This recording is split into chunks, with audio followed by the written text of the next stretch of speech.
رواسي أن تميد بكم وبث فيها من كل دابة وأنزلنا من السماء ماء فأنبتنا فيها من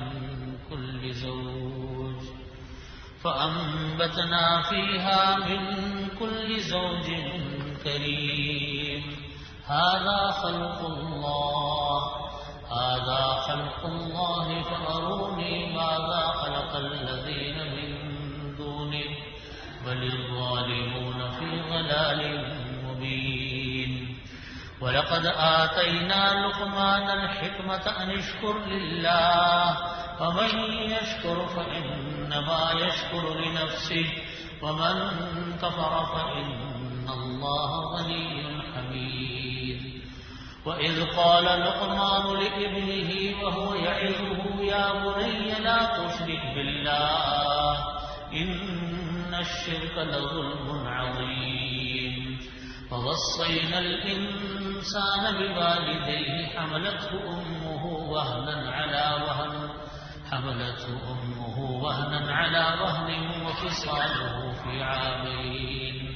وفصاله في عامين أن اشكر لي ولوالدي إلي المصير وإن جاهداك على أن تشرك بي ما ليس لك به علم فلا تطعهما وصاحبهما في الدنيا معروفا واتبع سبيل من أناب إلي ثم إلي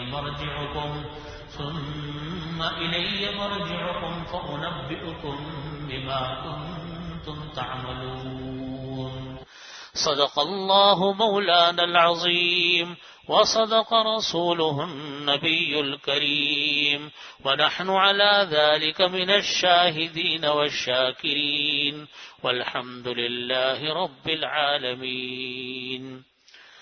بزرگان محترم، برادران عزیز،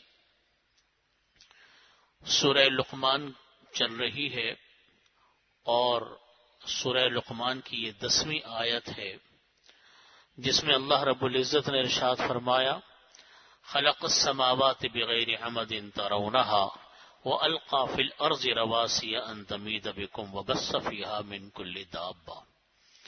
اللہ تعالی اپنی قدرت کاملہ کو بیان فرما رہے اور انسان کو اس بات کی دعوت دے رہے ہیں کہ دیکھو اللہ وحدہ لا شریک سب سے بڑے ہیں. اللہ کی قدرت ہے، اصل طاقت، مرکز طاقت کا وہ اللہ ہے. اللہ کے علاوہ کسی کی کوئی حیثیت نہیں. جو طاقت عطا کرتا ہے سب اللہ کی دی ہوئی طاقت ہے. فرمایا کہ دیکھو، غور کرو اللہ رب العزت کی وحدانیت پر، اس کی قدرت پر، کہ خلق السماوات بغیر عمد ترونها، کہ اللہ تعالی نے کس طریقے سے پیدا کیا آسمان کو بغیر ستونوں کے. اتنا بڑا آسمان حد نگاہ تک نظر آتا ہے اور کہیں کوئی ستون نہیں، کہیں کوئی رکاوٹ نہیں جو آسمان کو تھام لے. وَأَلْقَى فِي الْأَرْضِ رَوَاسِيَ، اور زمین میں اللہ رب العزت نے پہاڑ رکھے، ان تمید بکم، تاکہ زمین وہ جھولنے نہ لگ جائے، اس کا بیلنس خراب نہ ہو جائے، توازن خراب نہ ہو جائے. اس لیے اللہ نے اس کے اندر پہاڑوں کو رکھا. وَبَثَّ فِيهَا مِن كُلِّ دَابَّةٍ، اور اللہ تعالی نے اس زمین کے اوپر جانوروں کو، چوپایوں کو چاروں طرف پھیلا دیا. آپ دیکھیے، ایک ایک چیز اللہ کی قدرت کاملہ کو بیان کرنے والی ہے. آسمان کا بغیر ستون کے ہونا، زمین اتنی بڑی زمین ہے، کوئی چیز زمین کو، کون سی چیز ہے جو زمین کو کنٹرول کرتی ہے؟ یہ بھی تو ایک سیارہ ہے. کس چیز کے اوپر رکا ہوا ہے؟ جس کو اللہ رب العزت نے اتنے انسانوں کو پیدا کیا، اتنے چرند و پرند کو اللہ تعالیٰ نے اس میں پیدا فرمایا. ہر انسان، ہر جاندار، ہر جانور، ایک ایک چیز اللہ رب العزت کی قدرت کی نشانی. اور پھر آپ دیکھیے زمینوں کے اندر موسموں کا فرق، کتنا بڑا فرق ہے. کہیں سردی ہے بے تحاشا، کہیں گرمی ہے بے تحاشا. جہاں سردی بے تحاشا ہے وہاں اس سردیوں کے موسم میں -20 -25، سائبیریا کے علاقوں میں -50 تک چلا جاتا. ہمارے پاس ایک مرتبہ آئے سائبیریا کے ایک آدمی آئے، اس نے آ کر کہا کہ ہم جس علاقے میں رہتے ہیں وہ -70 تک جاتا.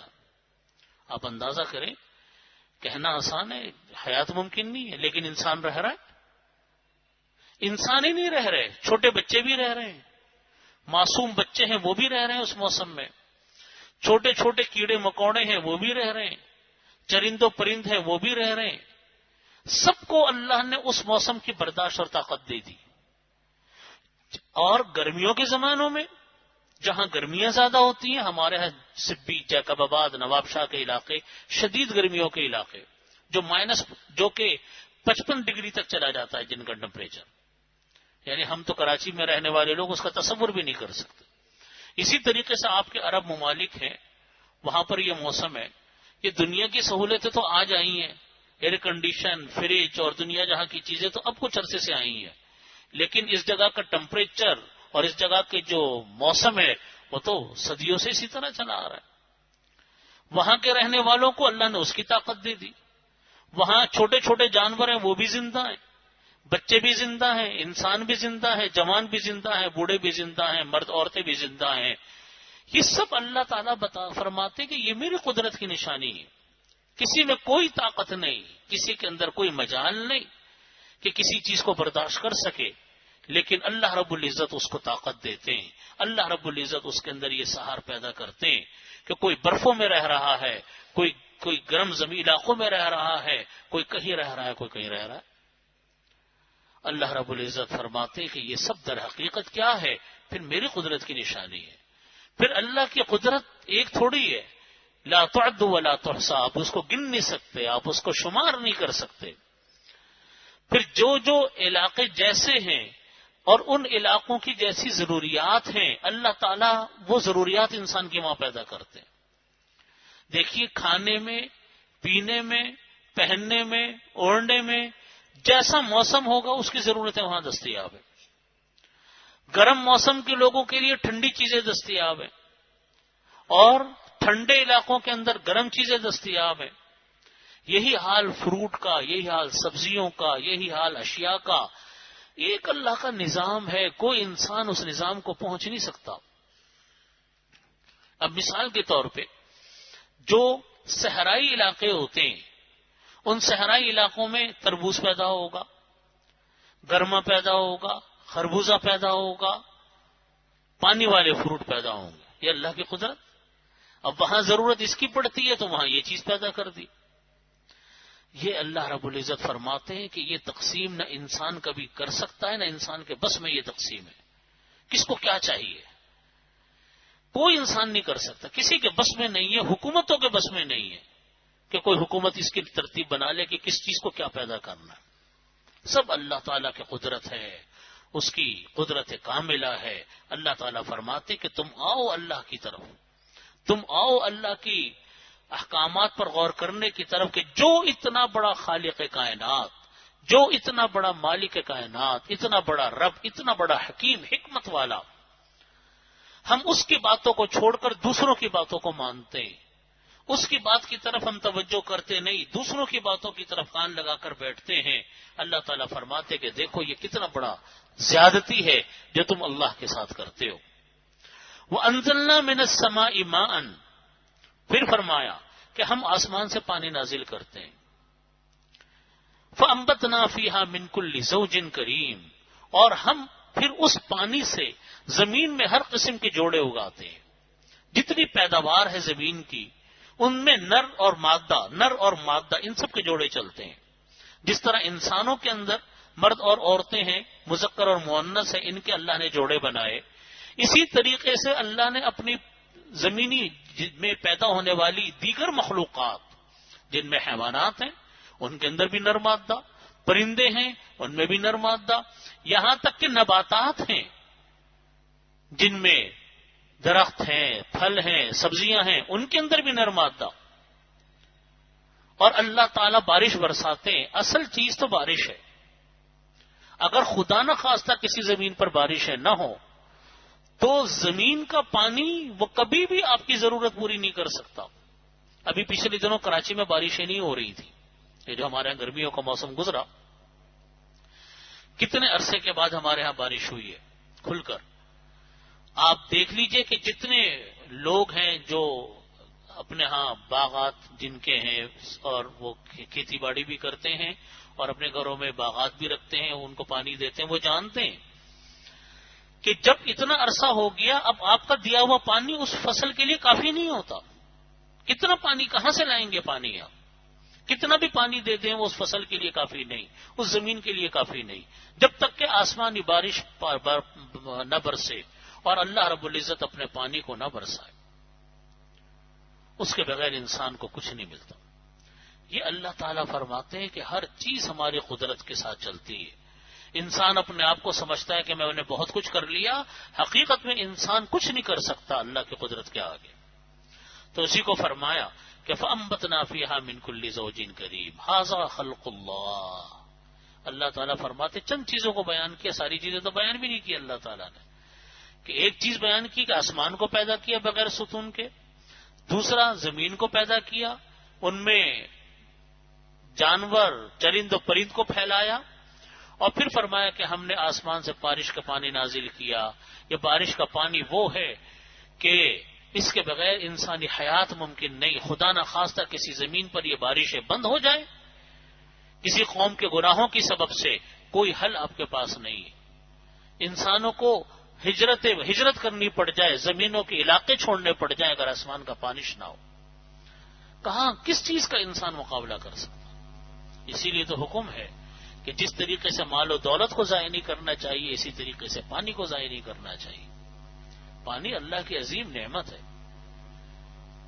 اور حکم ہے نبی کریم صلی اللہ علیہ وسلم کا کہ وضو میں پانی کو احتیاط سے استعمال کرو. فرمایا کہ پانی کو ضائع مت کرو، پانی کو ضائع مت کرو، پانی میں اسراف مت کرو. اور فرمایا کہ وضو میں اسراف مت کرو اگرچہ تم کسی دریا کے کنارے پر کیوں نہ بیٹھے ہو، یہ سوچ کر کہ پانی تو بہت ہے چلو بھائی بربادی لگاؤ، جتنا دل چاہے پہ ضائع کرو.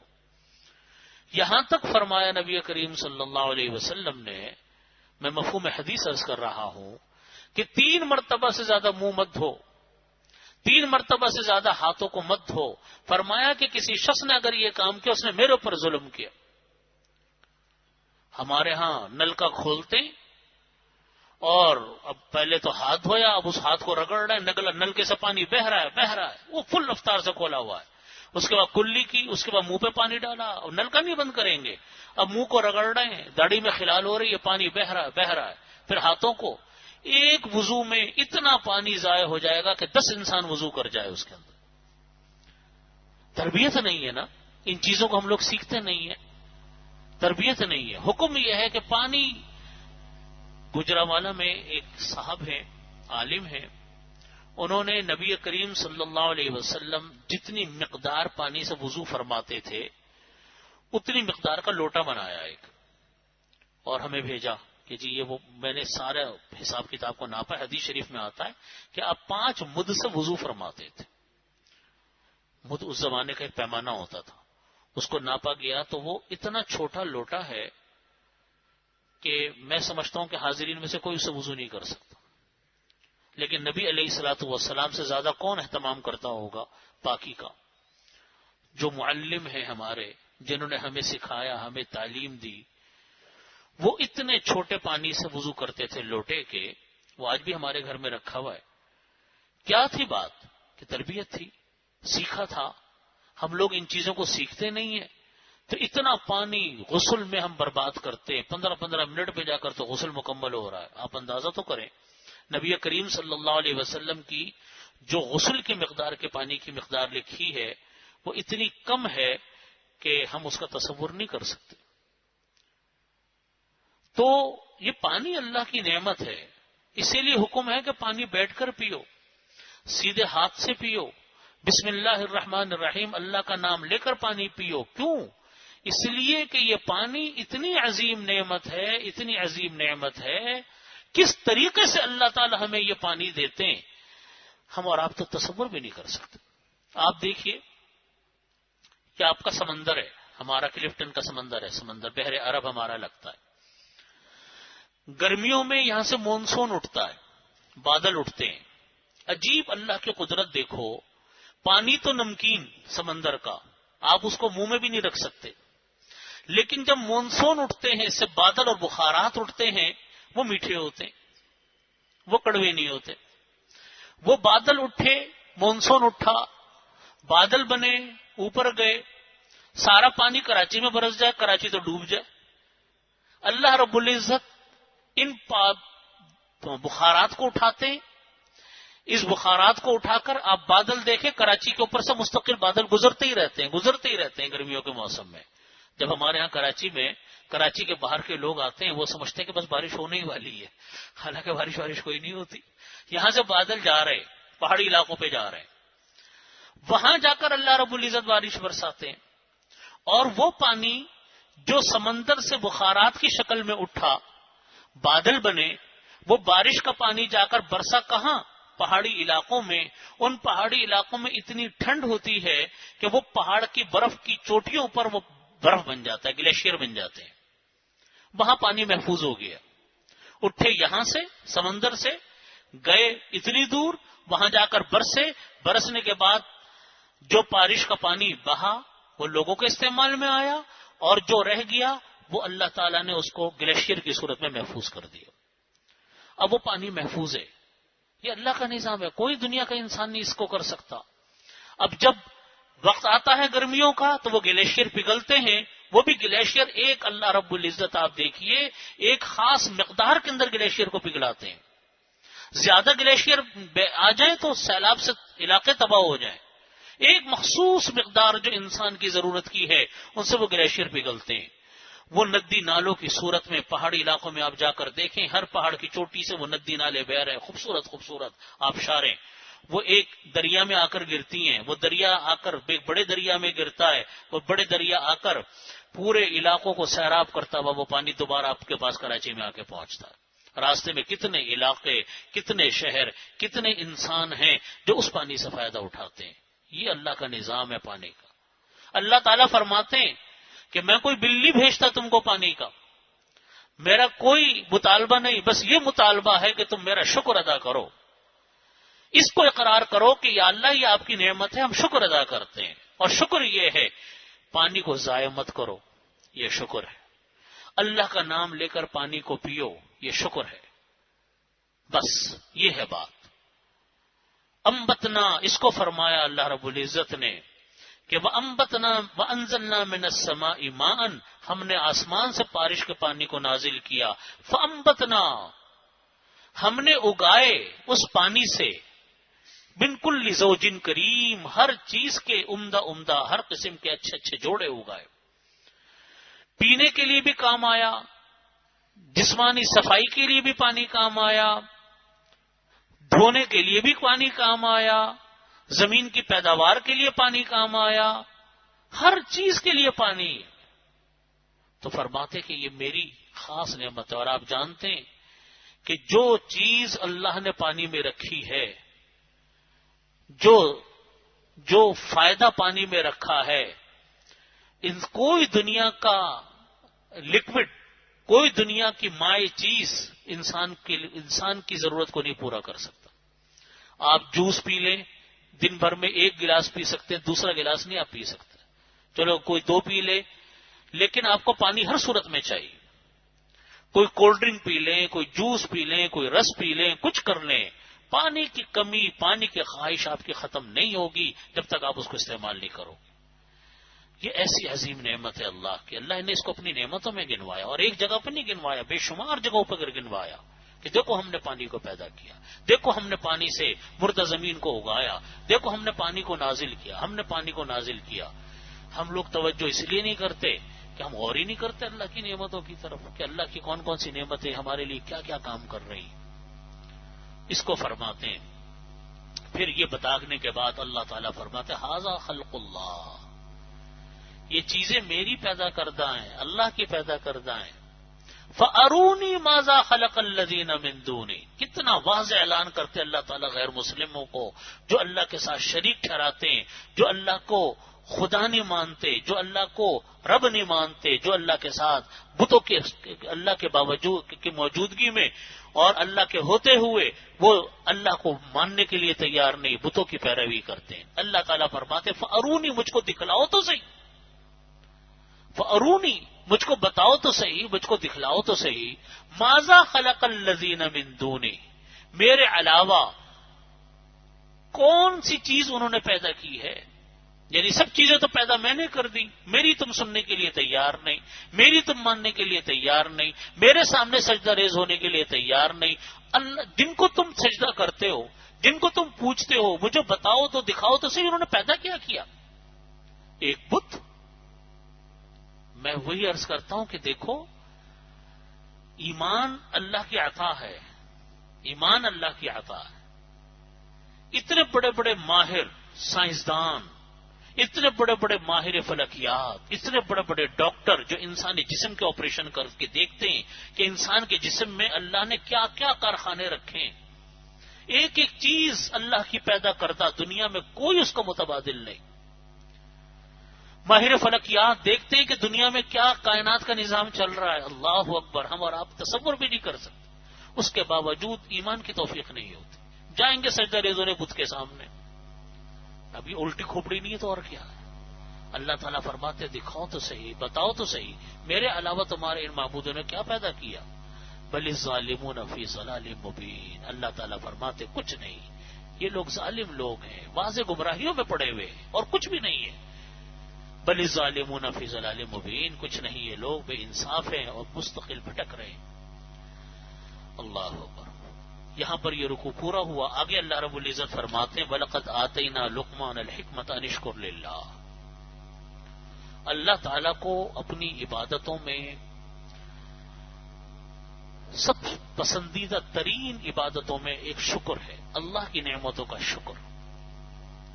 اللہ رب العزت کو اللہ تعالیٰ فرماتے ہیں کہ میں نے ہر چیز دی، ہر چیز پیدا کی، پوری دنیا کا نظام انسانوں کی خدمت میں لگا ہوا ہے، مجھے تم سے کچھ نہیں چاہیے، صرف شکر چاہیے، تم شکر کرو۔ حضرت لقمان علیہ السلام نے فرمایا وَلَقَدْ آتَيْنَا لُقْمَانَ الْحِكْمَةَ، ہم نے لقمان کو، حضرت لقمان کو ہم نے حکمت عطا کی اور یہ کہا ان اشکر للہ، کہ تم اللہ کا شکر ادا کرو۔ وَمَن یشکر، پھر فرمایا شکر کا فائدہ اللہ کو نہیں ہوتا، اللہ تعالیٰ کو آپ کے شکر کی کوئی ضرورت نہیں۔ اللہ تعالیٰ یہ جو فرما رہے ہیں یہ اس لیے فرما رہے ہیں تاکہ اس شکر کا فائدہ آپ کو ہو۔ جیسے ہم اپنے بچوں کو کہتے ہیں کہ بیٹا پڑھو، جب بچے ہوتے ہیں نا انسان کے اپنے بچے ہیں، اب ماں باپ کی تربیت میں سب سے پہلی تربیت کیا ہوتی ہے؟ بیٹا پڑھو، وقت ضائع نہ کرو، بڑوں کا ادب کرو۔ اس سے ماں باپ کا کوئی فائدہ ہے؟ اگر بچے پڑھ لیں گے تو ماں باپ کو کون سے 2 پیسے ملیں گے؟ بچے اگر مؤدب بنیں گے تو ماں باپ کا کون سا دنیاوی فائدہ ہے؟ بچے ماں باپ کیوں کہتے ہیں اپنے بچوں کو کہ پڑھو، وقت ضائع نہ کرو، ادھر ادھر نہ اپنے وقت کو برباد کرو؟ کس لیے کہتے ہیں؟ تاکہ وہ ایک انسان بن جائے، تاکہ وہ سنبھل جائے، تاکہ وہ سدھر جائے۔ ماں باپ کو بچوں سے کیا لینا ہوتا ہے؟ ماں باپ تو بچوں کو دیتے ہیں، نہ کہ بچوں سے لیتے ہیں۔ کس لیے کہہ رہے ہیں ماں باپ؟ بچوں کے فائدے کے لیے۔ یہاں پر بھی اللہ تعالیٰ جانتے ہیں، یہ اللہ تعالیٰ نے فرمایا کہ لئن شکرتم لأزیدنکم، کہ تم اگر شکر کرو گے لأزیدنکم، تو میں تمہاری نعمتوں میں اور اضافہ کروں گا۔ اللہ تعالیٰ فرماتے میں تمہارے فائدے کے لیے کہتا ہوں کہ تم شکر ادا کرو تاکہ تمہیں فائدہ ہو۔ اللہ کو ہمارے شکر کی کیا ضرورت ہے؟ اللہ کو ہماری کون سی عبادت کی ضرورت ہے؟ یہ تو جو کچھ ہے اپنے فائدے کے لیے، اس کو اللہ تعالیٰ فرماتے ہیں فَإِنَّمَا، اللہ رب العزت فرماتے ہیں وَمَن يَشْكُرْ، جو انسان شکر ادا کرتا ہے فَإِنَّمَا يَشْكُرُ لِنَفْسِهِ، وہ اپنے فائدے کے لیے شکر ادا کرتا ہے۔ وَمَن كَفَرَ، اور کوئی انسان اگر ناشکری کرے، کوئی انسان اگر کفران نعمت کرے، فإن اللہ غنی حمید، تو اللہ بے پرواہ ہے، سب تعریفوں والا. اللہ تعالیٰ کو کوئی ضرورت نہیں تمہاری شکر کی، تو اللہ بے پرواہ ہے، یعنی اس کا نقصان تم کو ہی ہوگا. یہ اللہ رب العزت نے فرمایا. تو بھائی اصل چیز ہے شکر. شکر کیا ہوتا ہے؟ شکر کی دو قسمیں، دو طریقے. ایک شکر ہوتا ہے زبان سے، ایک شکر ہوتا ہے عمل سے. زبان سے شکر یہ ہے کہ یا اللہ آپ کا شکر ہے نا جی، پانی پیا تو اللہ کا شکر ادا کرو. اللہ نے رزق عطا فرمایا، کھانا کھایا، الحمدللہ پڑھو، الحمدللہ الذی تمنا، وہ دعا آتی ہے وہ پڑھو. نہیں تو زبان سے صرف اتنا کہہ دو الحمدللہ، اللہ کا شکر ادا ہو. ہر نعمت، ہر کام پر اللہ کا شکر، یہ ہے زبان سے شکر. اور شکر کی دوسری قسم ہے اپنے عمل سے شکر. عمل کا شکر یہ ہے کہ اللہ کی دی ہوئی نعمتوں کو اللہ کی مرضی کے خلاف استعمال نہ کرو. اللہ کی دی ہوئی نعمت کو اللہ کی مرضی کے خلاف استعمال نہ کرو. اللہ نے صحت دی، کوئی معمولی نعمت ہے صحت انسان کی؟ خدا نہ خواستہ الامان والحفیظ کسی انسان کی صحت خراب ہونی شروع ہو جائے تو آپ مجھے بتائیے اس کا کیا حل ہے؟ علاج تو چلتے رہتے ہیں لیکن بیماری کے ساتھ علاج بھی چل رہا ہے.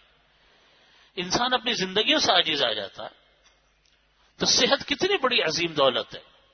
کہتے ہیں نا کہ جان ہے تو جہان ہے، یعنی ہر نعمت اچھی لگتی ہے اس وقت جب انسان کی صحت اچھی.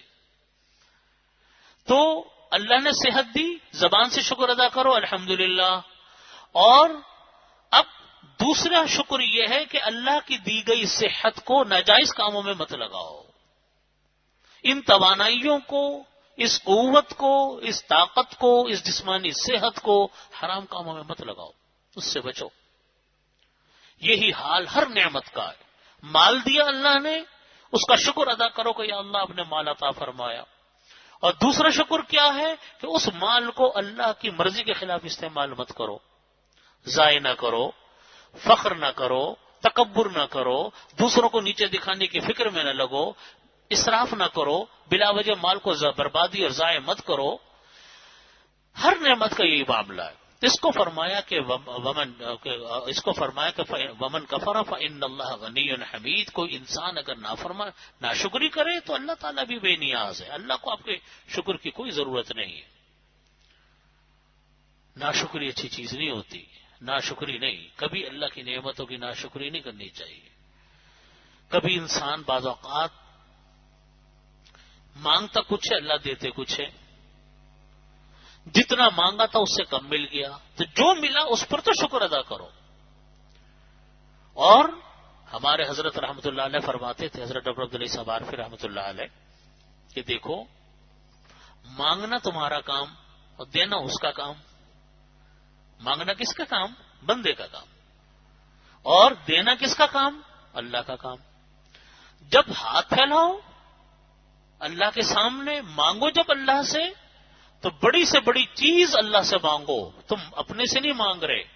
تم کس سے مانگ رہے ہو؟ انسانوں سے نہیں مانگ رہے، بلکہ تم کس سے مانگ رہے ہو؟ رب الارباب، جو تمام جہانوں کا رب ہے، اس سے مانگ رہے ہو. تو بڑی سے بڑی چیز مانگو، تم خالق کائنات سے مانگ رہے ہو. اس کے لیے تو ساری دنیا ہی کچھ نہیں ہے، وہ ساری دنیا بھی قدموں میں ڈھیر کر دے تو اللہ کے لیے کیا ہے. لیکن فرمایا کرتے تھے کہ جب مانگنے کے بعد وہ اللہ اپنی مرضی سے جو آپ کو عطا فرما دے اس کے اوپر راضی برضا ہو جاؤ. کیونکہ اب دینے کا فیصلہ اس کا ہے. آپ نے مانگا، اس نے دیا. اس نے کتنا دیا اس پر راضی ہو جاؤ، اس پر شکر ادا کرو کہ اللہ آپ نے دیا، کرم ہے آپ کا شکر ہے، آپ کا احسان ہے. یہ بھی نہ ملتا تو ہم کہاں جاتے؟ ہم لوگ یہاں پر آ کر ناشکری کرنے لگتے ہیں. اگر ہماری مرضی کی چیز نہیں ملی، کم ملی، یا کوئی تبدیلی اس میں ہوئی تو ناشکری کے جملے پہلے آتے ہیں، شکر بعد میں آتا. شکر کرو اللہ کا، اللہ نے دیا. انسان کی صحت ہے، شکر ادا کرو. آدمی کو مہینے میں پیسے ملتے ہیں، تنخواہ ملتی ہے، ملازمت کس سے ملے یا کاروبار سے اس کو پیسے ملے، شکر کرو. ہمارے لوگ یہ ہم میں سے بعض لوگوں کی عادت یہ ہوتی ہے کہ ناشکری پہلے کرتے کہ بھائی اتنی کم تنخواہ میں کیسے گزارا ہوگا. ارے بھائی جو اللہ نے دے دیا اس پر تو شکر ادا کرو. اس میں شکر کا جملہ پہلے بولو, اس میں پہلے نام پر اللہ کا شکر ادا کرو کہ یا اللہ یہ تو اپنے عطا فرمایا, جو کمی رہ جائے اور مانگ لو اللہ سے, پھر دینا نہ دینا اس کا کام. ہم لوگ اکثر زندگی میں ناشکری کے جملے بہت بولتے ہیں. ہماری زندگی میں ناشکری زیادہ ہے. جو ملا اس کا تو ذکر نہ فکر, جو ہے اس کا کوئی تذکرہ نہیں, اور جو نہیں ہے اس کا شکوہ. یہ تو مومن کا کام نہیں ہوتا. مومن کا کام یہ ہے کہ جو مل گیا پہلے اس پر شکر ادا کرو اللہ کا. کوئی کمی ہے, کمی تو انسان کو رہتی ہے, کوئی نہ کوئی مسئلے تو انسان کے چلتے ہیں, وہ اللہ سے مانگو. دے دیا اس نے دے دیا. دو چیزیں ہیں, ایک محنت اور ایک دعا. ہمارے ہاں ان دونوں چیزوں میں کمی ہے. محنت کی کمی ہمارے ہاں, اور دوسرے نمبر پر اللہ سے مانگنے کی کمی. نہ تنہا انسان کو محنت کچھ دیتی ہے, نہ تنہا دعاؤں سے کچھ ملتا ہے. اللہ تعالیٰ فرماتے ہاتھ پیر تو ہلانے پڑیں گے. اللہ کے نبی صلی اللہ علیہ وسلم نے بھی محنت کی ہے. اللہ کے نبی سے کوئی مقرب نہیں ہو سکتا اللہ کا, انہوں نے بھی محنت کی ہے. دعا اور محنت یہ دو چیزیں جمع ہو جائیں اللہ رب العزت برکت ڈالتے. محنت بھی جائز طریقے کے ساتھ. آج ہمارے ہاں جو سب سے بڑا المیہ ہے وہ یہ ہے کہ ہم لوگوں کے ہاں محنت نہیں ہوتی. حقوق کے کتنے دعوے ہیں. ہر ادارے کے اندر انجمنیں بنی ہوئی ہیں, ہر ادارے کے اندر انجمنیں, تنظیمیں, ویلفیئر یونینیں ہیں. وہ تمام یونینیں مطالبے کس کے کرتی ہیں؟ حقوق کے, کہ ہمارے ساتھ حقوق نہیں مل رہے. کمپنی نے ہم کو تنخواہیں نہیں بڑھائی, کمپنی نے ہم کو یہ فیسلٹیز نہیں دی, کمپنی نے ہمارے ساتھ یوں کر دیا تو ایسا کر دیا. کسی کوئی تنظیم آپ کو یہ کہتی بھی نظر آئے گی کبھی کہ جو آپ حقوق کا تو مطالبہ اپنی کمپنی سے کرتے ہو یا حکومتوں سے کرتے ہو, لیکن جو حقوق تمہارے اوپر ہیں کیا تم نے وہ بھی حقوق ادا کیے؟ اپنے ذمے کے حقوق, اپنے ذمے کے حقوق کی کوئی ادائیگی کا کوئی تصور نہیں, اور مانگنے کے لیے ہر وقت تیار. تو کیسے کہاں ہوگا کہ اپنے ذمے کے کام کرے نہیں اور دوسری چیزوں کا مطالبہ ہر وقت ہے. تو فرمایا کہ شکر ادا کرو اللہ کی نعمتوں کا, جو ملے اس پر راضی ہو, مانگو اللہ سے, جو دے گا اللہ دے گا. ترتیب دنیا کی اللہ بناتے ہیں, آپ اور ہم نہیں بناتے ترتیب, سب اللہ کی ترتیب بنی ہوئی ہے. اللہ سے مانگو اور محنت کرو, اپنے کام کو ایمانداری سے کرو, اپنے کام کو پوری توجہ کے ساتھ کریں. اگر ہم اپنے کام کو محنت سے کریں, اللہ تعالیٰ محنت کرنے والے انسان کے کام میں برکت عطا فرماتے ہیں. محنت کر کے جو پیسہ ملتا ہے اللہ تعالیٰ تھوڑا پیسہ دیں گے لیکن برکتوں والا پیسہ عطا فرمائیں گے, کیونکہ اس نے محنت کی ہے, بشرطیے کہ اس کے اندر کوئی ناجائز اور حرام کام نہ کیا ہو. ہم لوگ نہ محنت کرتے نہ اللہ سے مانگتے ہیں. نتیجہ یہ ہوتا ہے کہ کاموں میں بھی برکتی آتی ہے. تو اس کو فرمایا کہ تم جو ہے شکر ادا کرو, اور جو انسان ناشکری کرتا ہے پھر اللہ رب العزت بھی اس کو دینے والے نہیں, پھر اللہ بھی بے نیاز ہے اس انسان سے.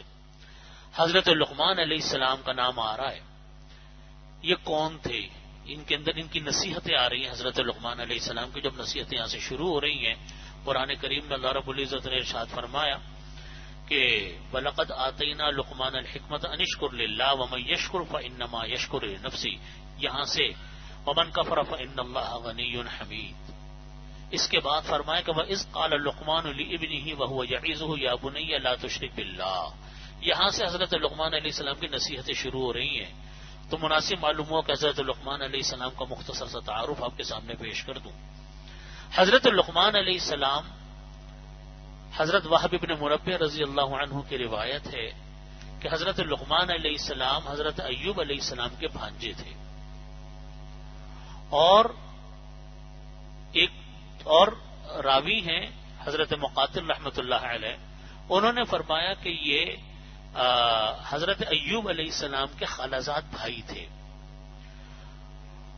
اور دیگر تفاسیر کی کتابوں میں لکھا ہے کہ حضرت لقمان علیہ الصلوۃ والسلام کو اللہ رب العزت نے ایک لمبی عمر عطا فرمائی تھی. اتنی لمبی عمر عطا فرمائی تھی کہ حضرت لقمان علیہ السلام نے حضرت داؤد علیہ السلام کا زمانہ پایا تھا. ان کو حضرت داؤد علیہ السلام کا زمانہ ملا کہ اور یہ بات دوسری روایات سے بھی ثابت ہوتی ہے جن سے یہ بات پتہ چلتی ہے کہ حضرت داؤد علیہ الصلوۃ والسلام کے زمانے میں حضرت لقمان علیہ السلام تھے. حضرت عبداللہ ابن عباس رضی اللہ عنہ مفسر قرآن جو قرآن پاک کی تفسیر فرماتے تھے، ان سے روایت ہے حضرت عبداللہ ابن عباس رضی اللہ عنہما سے، جس کو کہ تفسیر در منصور میں یوں لکھا ہے کہ لقمان علیہ السلام ایک حبشی غلام تھے اور بڑھئی کا کام کرتے تھے، کارپینٹر کا کام، بڑھئی کا کام کرتے تھے. اور حضرت جابر بن عبداللہ رضی اللہ عنہ سے روایت ہے کہ ان کے حالات دریافت کیے گئے تو فرمایا کہ پس قد تھے اور ناک بھی ان کی جیسے حبشی لوگوں کی ناک ہوتی ہے چپٹی، اس طریقے کی ان کی ناک تھی. اور دوسرے حضرات مفسرین جیسے امام مجاہد رحمۃ اللہ علیہ ہیں، انہوں نے فرمایا کہ حضرت لقمان علیہ السلام کے غلام تھے، موٹے موٹے ہونٹ تھے اور پھٹے ہوئے قدمے والے تھے، ان کے قدم پھٹے ہوئے تھے. ایک سیاہ رنگ کا حبشی آدمی تھا، وہ حضرت سعید بن مسیب رحمۃ اللہ علیہ کے پاس کوئی مسئلہ پوچھنے گیا تو حضرت سعید بن مسیب رحمۃ اللہ علیہ نے فرمایا کہ تم اپنے کالے رنگ پر غم نہ کیا کرو، تم اپنے کالے رنگ پر کیا نہ کیا کرو، غم نہ کیا کرو، کیونکہ لوگوں میں 3 ایسے عظیم الشان بزرگ گزرے ہیں جو لوگوں میں سب سے بہتر تھے اور کالا رنگ تھا. لوگوں میں سب سے عظیم لوگ تھے اور کالا رنگ تھا. انہوں نے فرمایا کہ ایک تو تھے حضرت بلال حبشی رضی اللہ عنہ، کہنے کو حبشی تھے، رنگ کالا تھا، موٹے موٹے ہونٹ تھے، لیکن اللہ نے ان کو کیا مقام عطا فرمایا، اللہ اکبر، اتنا اونچا مقام عطا فرمایا کہ آج دنیا کے بڑے بڑے بادشاہ، دنیا کے بڑے بڑے سلاطین یہ تمنائیں کرتے ہیں، یہ سفارشیں کرتے ہیں کہ کسی طریقے سے حضرت بلال کے قدموں میں قبر میں جگہ مل جائے. جس قبرستان میں حضرت بلال، دمشق میں حضرت بلال رضی اللہ عنہ کا مزار ہے، تو سفارشیں کرتے تھے بڑے بڑے بادشاہ کہ کسی طرح اس قبرستان میں ہمیں جگہ مل جائے جہاں پر حضرت بلال تشریف فرمائے.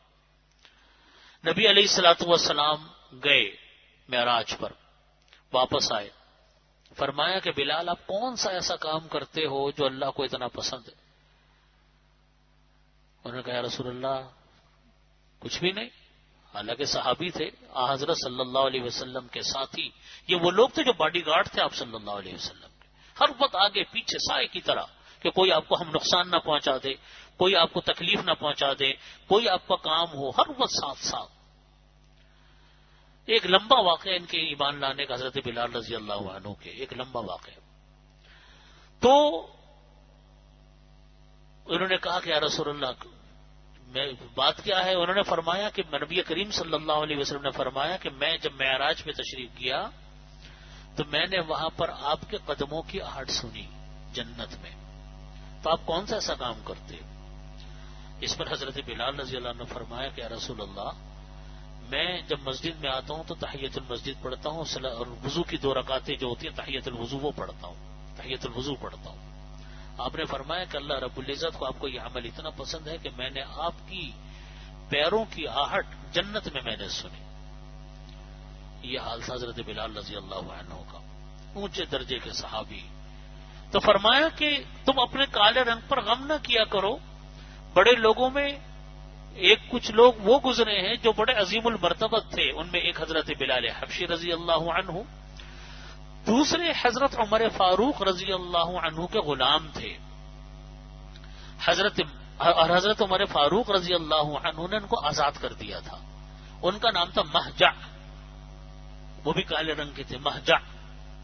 اور تیسرے نمبر پر حضرت لقمان علیہ السلام تھے، جو رنگ تو جن کا کالا تھا، لیکن تذکرہ قرآن کریم میں اللہ رب العزت نے ان کے اوپر اتنی بڑی آیات نازل فرمائی حضرت لقمان علیہ السلام کے بارے میں، اور ان کا پوری نصیحتیں، ان کی حکمت کی باتیں قرآن پاک نے اتنی بڑی لمبی آیات ذکر کی، تو اندازہ لگا لیجئے کہ اللہ کیا کیا مقام ہوگا. اور نام لے کر ذکر کیا، وَإِذْ قَالَ لُقْمَانُ لِابْنِهِ يَا بُنَيَّ لَا تُشْرِكْ بِاللَّهِ. تو یہ حضرت سلیمان علیہ السلام. تو فرمایا کہ یہ حضرت سلیمان علیہ السلام کے بارے میں لکھا ہے کہ یہ نبی نہیں تھے بلکہ ولی تھے یا حکیم تھے، حکمت والے تھے. اور جن لوگوں نے ان کو نبی کہا وہ روایات ضعیف روایات ہیں، وہ روایت صحیح نہیں. لیکن جو متفقہ فیصلہ ہے وہ یہ ہے کہ یہ حکیم تھے اور ولی تھے. علامہ ابن کثیر رحمۃ اللہ علیہ نے اپنی کتاب ابن کثیر میں لکھا ہے کہ حضرت قتادہ رضی اللہ عنہ نے ان کے بارے میں ایک عجیب و غریب روایت یہ نقل کی ہے کہ حق تعالیٰ نے حضرت لقمان علیہ السلام کو اختیار دیا تھا کہ نبی بننا چاہو نبی بن جاؤ، اور اگر نبوت نہیں لینا چاہتے تو آپ کی مرضی ہے، یا تو نبوت لے لو یا حکمت لے لو. کیا اختیار دیا کہ یا تو نبوت لے لو یا حکمت لے لو. تو حضرت لقمان علیہ الصلوۃ والسلام نے عرض کیا کہ اللہ اگر اس کے قبول کرنے کا حکم ہے کہ میں ضرور نبی بنوں تو میں نبوت کو قبول کرتا ہوں، لیکن اگر آپ نے مجھ کو اختیار دیا تو پھر میں نبوت کو قبول نہیں کرتا، پھر میں حکمت کو قبول کرتا ہوں. چنانچہ کسی نے حضرت لقمان علیہ السلام سے پوچھا کہ نبوت تو اتنا اونچا مقام ہے، آپ نے اس کو کیوں قبول نہیں کیا، حکمت کو کیوں قبول کیا؟ تو حضرت لقمان علیہ السلام نے فرمایا کہ نبوت بہت بڑی ذمہ داری ہے، کوئی معمولی ذمہ داری نہیں، اور یہ بہت مشکل کام ہے. اگر نبوت مجھ کو میرے اختیار کے بغیر ملتی تو اللہ تعالیٰ کی طرف سے مدد بھی ہوتی اور اللہ کی طرف سے فیصلہ ہوتا، میں کیا انکار کر سکتا تھا. اور چونکہ نبوت کا مجھے اختیار دیا گیا، لہذا اب اگر میں نبوت اختیار کو اپنے اختیار سے لیتا تو پھر سارے فیصلے مجھ کو خود ہی کرنے ہوتے. اس لیے فرمایا کہ حضرت لقمان علیہ السلام نے وہ نبوت کو قبول نہیں فرمایا، وہ حکمت کو قبول فرمایا. تو یہ حضرت لقمان علیہ الصلوۃ والسلام شروع میں لوگوں کو پہلے شرعی مسئلے بتایا کرتے تھے. پھر جب داؤد علیہ السلام کو نبوت عطا ہوئی تو حضرت لقمان علیہ السلام نے لوگوں کو فتوے دینا بند کر دیا. بعض جگہوں پر لکھا کہ بنی اسرائیل میں قاضی تھے. حضرت لقمان علیہ السلام کے کلمات حکمت بہت منقول ہیں. یہاں تک وہب بن منبہ کہتے ہیں کہ میں نے حضرت لقمان علیہ السلام کے 10,000 کلمات حکمت کو پڑھا ہے. 10,000 کلمات حکمت میں نے ان کے پڑھے. اللہ اکبر. ان کے شان یہ تھی کہ دور دور سے لوگ ان کی کلمات کو سننے کے لیے جمع ہوتے. اور کسی نے حضرت لقمان علیہ السلام کے بارے میں لکھا ہے کہ ایک مرتبہ حضرت لقمان علیہ السلام ایک بڑی مجلس میں لوگوں کو حکمت کی باتیں سنا رہے تھے. ان کا کام یہی تھا، لوگوں کو حکمت کی باتیں بتاتے تھے. ایک شخص آیا اور اس نے سوال کیا کہ تم وہی نہیں ہو جو جنگل میں میرے ساتھ بکریاں چراتے تھے؟ کوئی ہوگا جنگل میں کبھی بکریاں چراتے ہوں گے، کوئی ان کا ساتھی ہوگا. وہ آیا تو یہ کہیں بیٹھے ہوئے مجلس میں لوگوں کو حکمت کی باتیں بتا رہے تھے لقمان علیہ السلام. تو اس آنے والے آدمی نے کہا کہ آپ تو میرے ساتھ جنگل میں بکریاں چراتے تھے، آپ وہی ہو نا؟ آپ نے کہا کہ ہاں میں وہی ہوں جو میں بکریاں چراتا تھا. تو پھر اس نے پوچھا کہ آپ اتنے عظیم مقام پہ کیسے پہنچ گئے؟ کہاں بکریاں چراتے تھے، کہاں آج آپ لوگوں کو اتنی حکمت کی باتیں بتا رہے ہیں؟ اتنے اونچے مقام پر کیسے پہنچ گئے؟ تو حضرت لقمان علیہ السلام نے فرمایا کہ میرے کچھ کام ہیں جو انسان بھی ان کاموں کرے گا اللہ تعالیٰ اس کو مقام عطا فرمائے گا. جو کام بھی کوئی انسان اس کو کرے گا کہ پہلے تو فرمایا کہ چند کام ایسے ہیں جنہوں نے مجھے اس درجے پر پہنچایا، اگر تم اختیار کر لو تو تمہیں بھی وہی درجہ اور مقام حاصل ہو جائے گا. پہلی چیز فرمائی سچ بولنا، جھوٹ مت بولو، جھوٹ سے نفرت. نمبر 2 فرمایا کہ فضول باتوں سے اجتناب کرنا. نمبر 2 فضول باتوں سے اجتناب کرنا. نمبر 3 اپنی نگاہ کو نیچے رکھنا. نمبر 3 اپنی نگاہ کو نیچے رکھنا. نمبر 4 حلال روزی پر قناعت کرنا.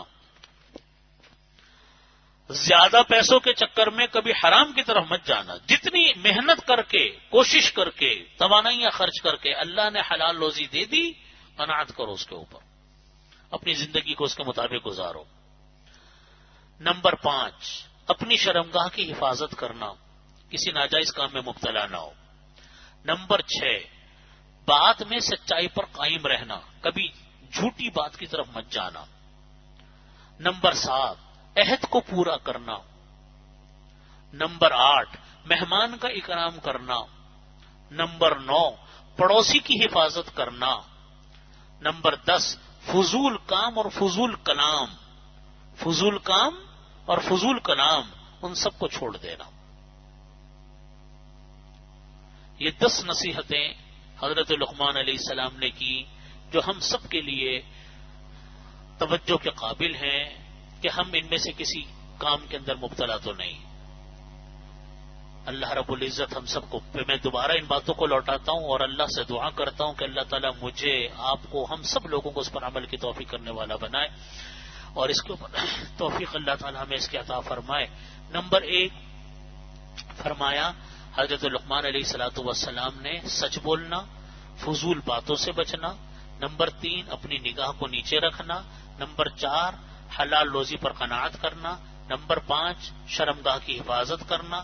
نمبر 6 بات میں سچائی پر قائم رہنا۔ نمبر 7 عہد کو پورا کرنا۔ نمبر 8 مہمان کا اکرام کرنا۔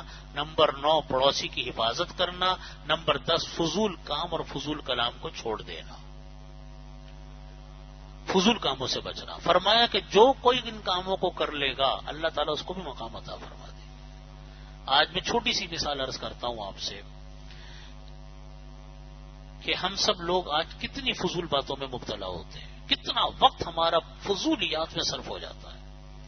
اور جب سے آج ہمارے ہاتھوں میں یہ موبائل فون آ گئے اور اسمارٹ فون آ گئے اور انٹرنیٹ ہر جگہ پر بالکل سستا بھی ہو گیا اور عام بھی ہو گیا، کتنا وقت ایک ایک بچے کا ان نیٹوں کے چکر میں برباد ہو رہا ہے۔ واٹس ایپ، فیس بک، فلانا، یہ میسیجنگ، دوستیاں، یاریاں، طرح طرح کے گروپ، ان کے سوال، ان کے جواب، ان میں مداخلت۔ اگر آپ اس وقت کو گنے تو میرے خیال میں پوری قوم کا وقت جتنا برباد ان چیزوں نے کیا شاید ہی کسی نے کیا۔ بڑے چھوٹے کا احترام ہی ختم ہو گیا۔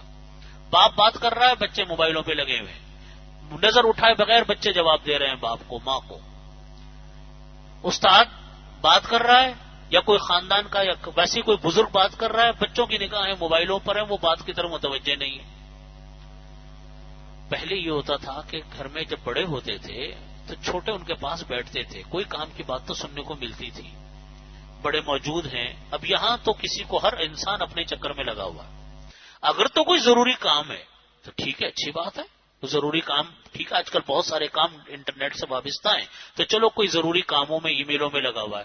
لیکن ایک ہے فضول لغویات، طرح طرح کے گروپ ہیں دوستوں کے، یاروں کے، ہر وقت ان کے ساتھ الٹی سیدھی میسیجنگ چل رہی ہے۔ یہ چھوٹی سی بات میں نے عرض کی، یہ کل 10 نصیحتیں ہیں حضرت لقمان علیہ السلام نے جو فرمائی، جو اپنے ساتھی کو انہوں نے کہیں، وہ میں نے آپ کے سامنے عرض کی۔ بات کا وقت ختم ہو گیا، میں بس آخری ایک بات عرض کر دوں کہ حضرت لقمان علیہ الصلوۃ والسلام کو بس اسی پر رہنے دیں، باقی انشاءاللہ آئندہ درس میں عرض کروں گا۔ وآخر دعوانا الحمدللہ رب العالمین، اللہم صلی علی محمد وعلی آل محمد کما صلیت۔